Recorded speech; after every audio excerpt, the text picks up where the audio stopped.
अस्सलाम वालेकुम dear students, my name है शौकत अली। आज के वीडियो लेक्चर में हम मैथ की एक्सरसाइज 14.1 डिस्कस करेंगे, जिसमें हमें हवाला दिया जाएगा प्रोपोर्शनैलिटी का और रेशो का।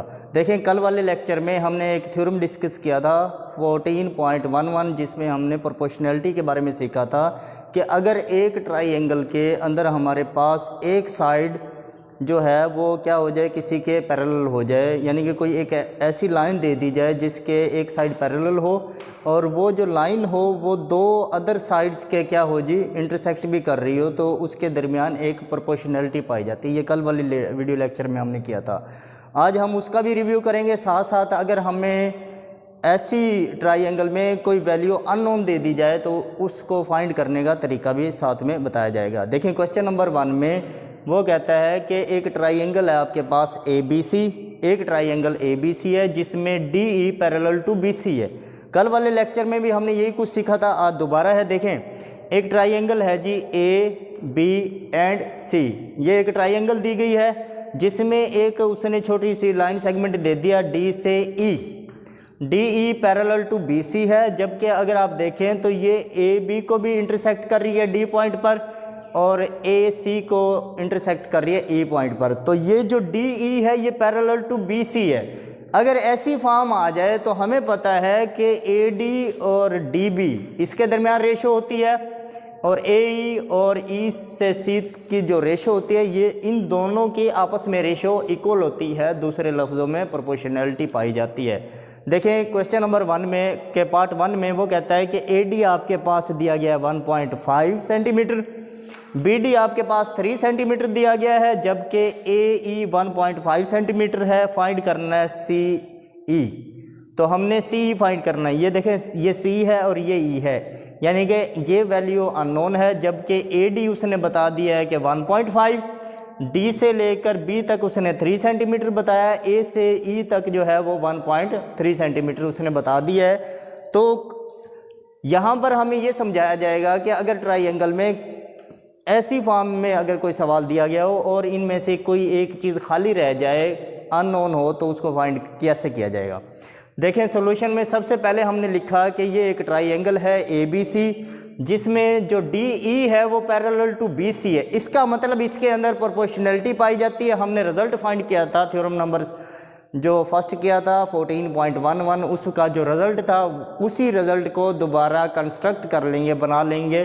देखें, प्रोपोर्शनैलिटी कैसे होगी, AD D से B, इसको लिखेंगे रेशो। रेशो को फिर हम डिवाइड में भी लिख सकते हैं, यानी कि मैयर AD और मैयर DB। A से D, D से B, इसको लिखा पहले हमने ऊपर नीचे, उसके बाद AE आएगा और E से C आएगा। ये देखें, AE ऊपर लिखा है और EC, तो ये इक्वल है। इक्वल का मतलब यहाँ पर प्रोपोर्शनैलिटी है, यानी कि इसकी रेशो और इसकी रेशो आपस में इक्वल है, यानी कि प्रोपोर्शनल है। तो अब हमने इसके ज़रिए से फाइंड करनी है वैल्यू EC की। तो सबसे पहले हम क्या करेंगे, AD की जो वैल्यू दी गई है 1.5 उसको पुट कर लेंगे, जो B की वैल्यू दी गई 3 सेंटीमीटर उसको भी पुट करेंगे, AE की जगह हम 1.3 सेंटीमीटर पुट कर देंगे। EC क्योंकि हमने फाइंड करना है, इसको एज इट इज़ लिखने दें। उसके बाद हम करते हैं जी क्रॉस मल्टीप्लिकेशन। क्रॉस मल्टीप्लिकेशन आपको पता है कि अगर दो वैल्यू हमारे पास दी गई हों और वो डिवाइड में हो, यानी कि फ्रैक्शनल फॉर्म में हो और उन दोनों के दरमियान में इक्वल हो, तो वहाँ पर हम क्रॉस मल्टीप्लिकेशन कर सकते हैं, यानी कि इनको आपस में मल्टीप्लाई करेंगे और इनको आपस में मल्टीप्लाई करेंगे जी। 1.5 को मल्टीप्लाई करेंगे मैयर EC के साथ और 3 को मल्टीप्लाई करेंगे 1.3 के साथ। ये देखें, अब हम इसके बाद 1.3 को 3 से मल्टीप्लाई करेंगे, ये 3.9 बन जाएगा और मैयर EC के पास 1.5 है। ये जो 1.5 है इसका मल्टीपल है, आगे जाके ये डिविजिबल हो जाएगा, यानी कि हम लिखेंगे dividing by 1.3 on both side, क्योंकि हमें यहाँ पर वैल्यू चाहिए EC की।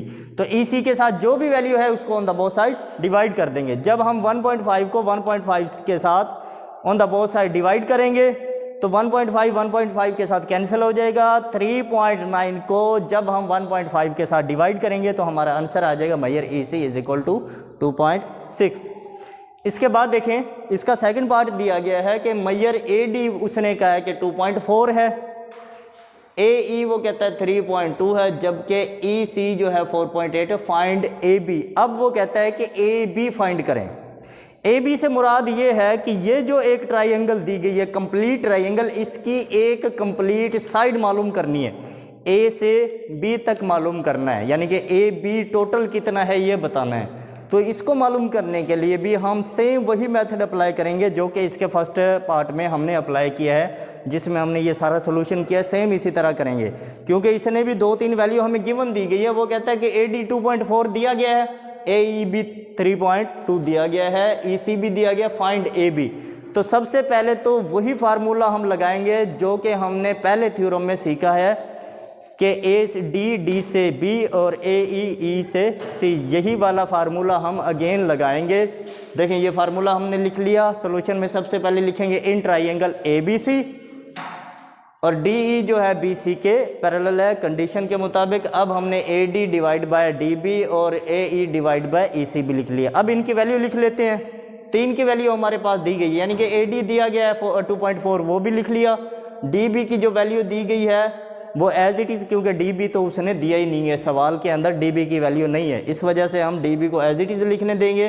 3.2 AE की वैल्यू वो भी पुट कर दी, EC की वैल्यू हमारे पास 4.8 है, वो वैल्यू भी हमने पुट कर दी। अब हम सबसे पहले इसको क्रॉस मल्टीप्लाई करेंगे, जैसा कि हमने प्रीवियस क्वेश्चन में किया है कि 2.4 को 4.8 के साथ मल्टीप्लाई कर सकते हैं, इसी तरह 3.2 को DB के साथ मल्टीप्लाई कर सकते हैं जी।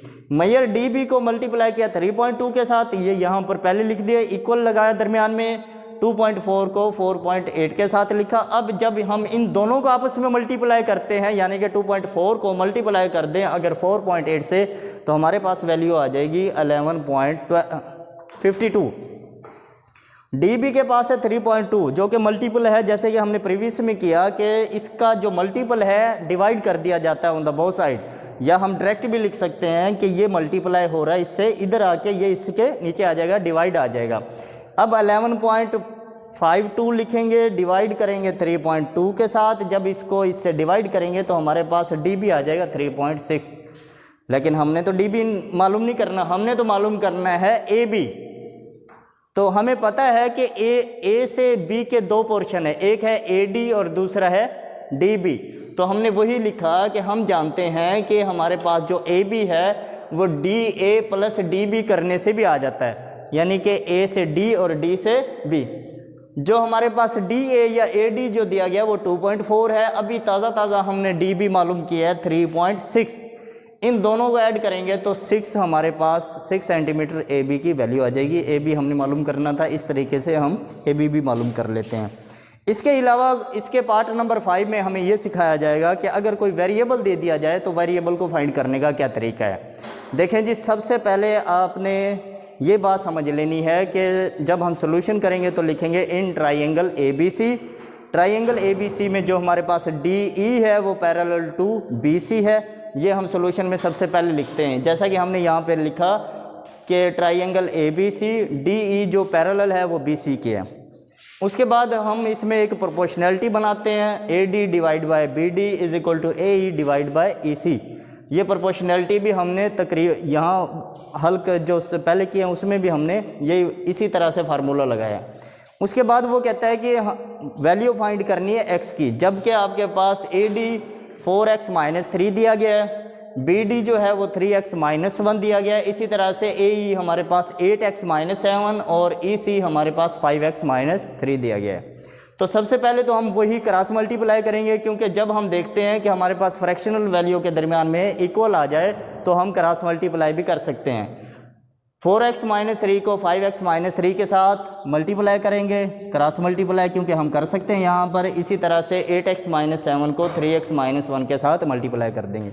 उसके बाद ये अलजबराइक फॉर्म आ जाती है, जैसा कि हमने क्वेश्चन चैप्टर 7 में, चैप्टर 6 में, चैप्टर 4-5 में समझे। सेम उसी तरह से जब हम इसको मल्टीप्लाई करेंगे तो 4x को पहले 5x - 3 के साथ मल्टीप्लाई करेंगे, उसके बाद -3 को 5x - 3 के साथ मल्टीप्लाई करवा देंगे।